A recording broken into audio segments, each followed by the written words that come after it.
The use of technology is vital for small businesses to grow and compete with larger companies and to effectively serve their customers. The U.S. Chamber of Commerce has released a new report on the impact of technology on small businesses. And joining us to talk about the findings is Jordan Crenshaw, Senior Vice President of the Chamber's Technology Engagement Center. Jordan, how are you doing this morning? I'm doing well, Elliot. Good. So how are small businesses utilizing the latest technology such as AI? Well, 95% of small businesses are using at least one type of tech platform, and that could be for marketing and promotions, processing payments and sales, communicating with customers, or doing things like accounting and management of payroll.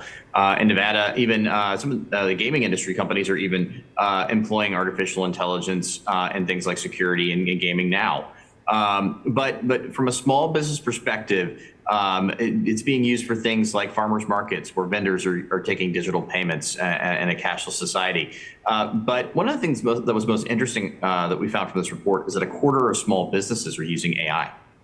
That is fascinating that people are incorporating this new technology so quickly. So the U.S. Chamber of Commerce, the report findings, anything interesting come out of that you can share with us? Well, what we found is that small businesses that use multiple tech platforms have reported higher sales, profits, and even hiring.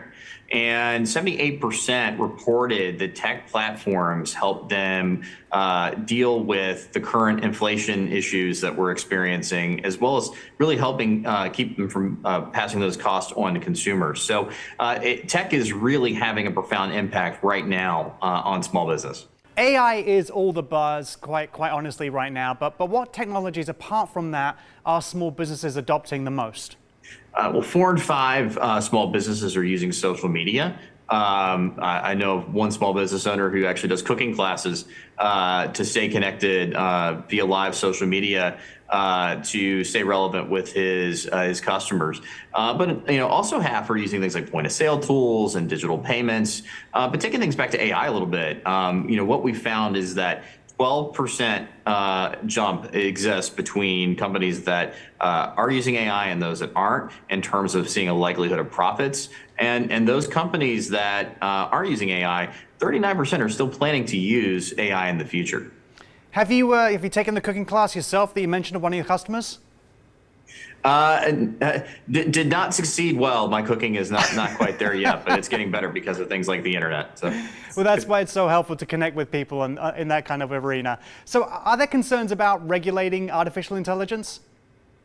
Well, we actually had our own independent bipartisan AI commission come out with a report a few months ago. And what they recommended was we need risk-based regulations when it comes to AI, not a ban, not a pause, not a moratorium, or a one-size-fits-all approach.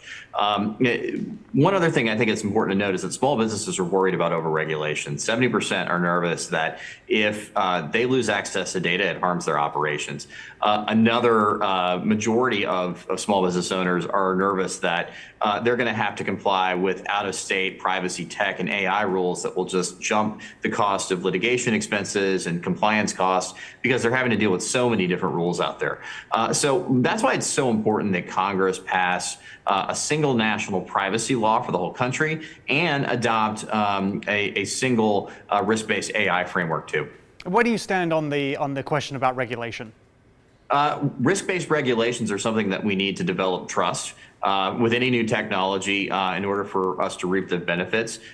Consumers need to trust it. And so if risk-based regulations can help consumers trust it, as well as some of the voluntary commitments that we've seen from companies that are developing it, I think that is going to go a long way to helping establish protections, but also helping us see the benefits in things like healthcare and security going forward in this really game-changing technology. Well, Jordan, thank you again for joining us. And for more information, visit uschamber.com.